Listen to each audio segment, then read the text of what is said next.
Il y a une personne, par exemple, qui dit « Je me vois souvent prendre le train ou l'avion et soit mes bagages ne sont pas prêts, soit je les perds. » Il y a des personnes qui ont perdu leurs chaussures et quelque chose que j'avais jamais entendu, il y a même des gens qui se voient perdre des dents. Ah ouais, j'ai beaucoup entendu ça. Alors, chacune de ces pertes a un symbolique très différent.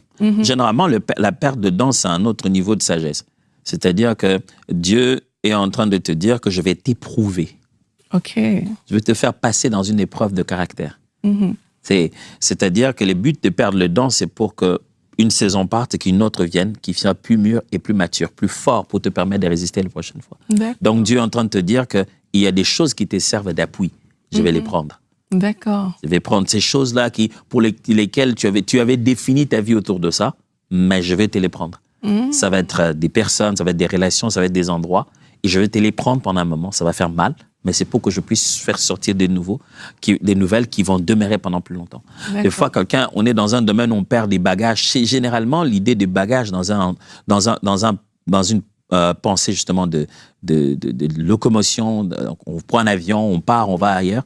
Généralement, les bagages sont signes des dons et des grâces que Dieu t'a donnés. C'est ça ton bagage. On le dit dans le langage général, ça fait partie de mon bagage. Et Dieu est en train de te dire, tu n'exploites pas bien tout ce que je t'ai donné. D'accord. Tu n'es pas un bon gardien des grâces que je t'ai données. Tu ne gères pas tes bagages comme il se doit. En fait, Dieu te dit que tu es déséquilibré. Tu es en train d'utiliser une partie de tes grâces pendant que d'autres, tu devrais les utiliser. Et il te dit que tu vas en avoir besoin là où tu vas et toi, tu négliges le développement de ce don-là maintenant. D'accord. Et des fois, voilà, quelqu'un se retrouve à perdre une chaussure et se rend compte que mais pourquoi je n'ai plus de chaussures là-bas, je vais là-bas, mais pourquoi je n'ai plus de chaussures?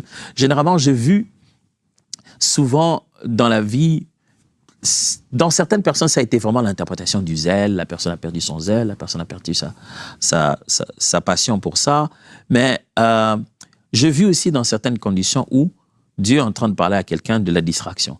Okay. C'est-à-dire, il dit, tu t'en vas dans un combat et tu ne te rends pas compte que tu es naïf. C'est-à-dire que justement, les chaussures qu'on appelle les ailes de l'évangile dans la Bible, c'est les chaussures le fait qu'ils portaient des sandales parce que là où ils avaient des batailles, c'était des terrains des anciennes batailles. Donc, c'était rempli des ossements desséchés et ne pas avoir des souliers, ne pas avoir des sandales, c'est déjà être déséquilibré dans la façon de faire. Et Dieu est en train de te dire, tu es naïf dans le combat spirituel. Il dit, attention, tu n'as pas de chaussures. Tu n'as pas de chaussures, tu ne sauras pas te battre comme il se doit. Donc, réveille-toi. C'est valable pour les vêtements. Quand on voit des parties de vêtements, on n'est pas couvert dans son entièreté. Oui, c'est comme je dis aussi, chaque fois, c'est le contexte. Des fois, c'est pour te dire une chose positive.